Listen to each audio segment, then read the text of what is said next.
There's a question about whether LeBron should adjust his style.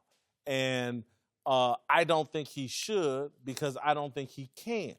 He plays one style of basketball with the ball in his hand. And anybody that made plans for him to play a different way, including LeBron James, is delusional. I agree with you.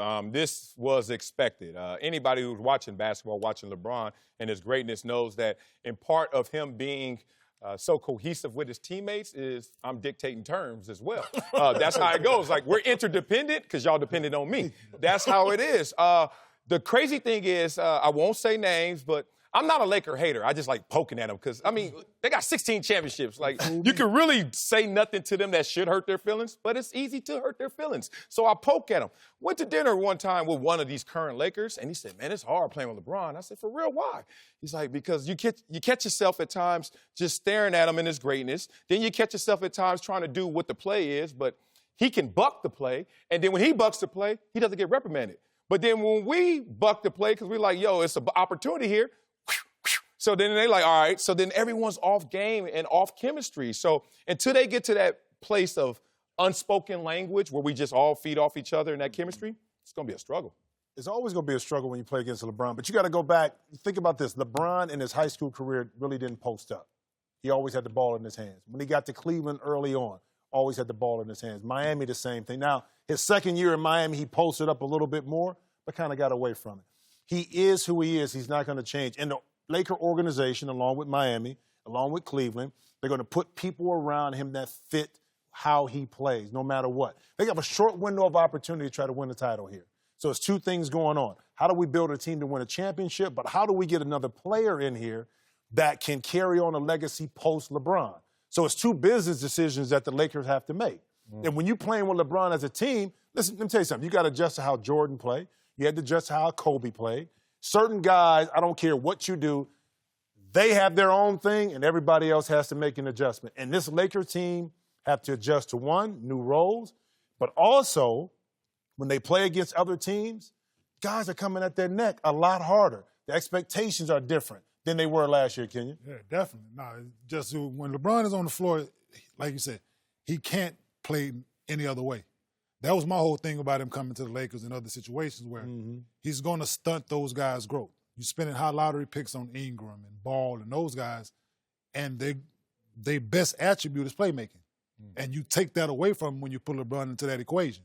So in this situation, I'm not surprised that it's taken whatever games LeBron to be like, okay, this is where we need to play, because it was the inevitable. It was going to go that way because when he's on the floor, he's been the most dominant basketball player the last 14, 15 years. I'm having a tough read at the beginning of the season.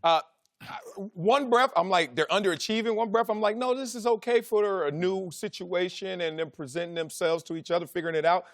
Where are you guys on that? Are they underachieving? Or at this time last year, I think they were 8-12. They're 11-11 now. So how much of that is improvement? You see what I'm saying?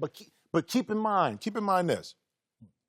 Brandon Ingram is the kind of guy that needs to have the ball. Definitely. Okay? Kyle Kuzma and Josh Hart fit perfect with LeBron because they can move, they can spot up, they can do things. Yeah. So that's the question they're going to have to ask in regards to Lonzo.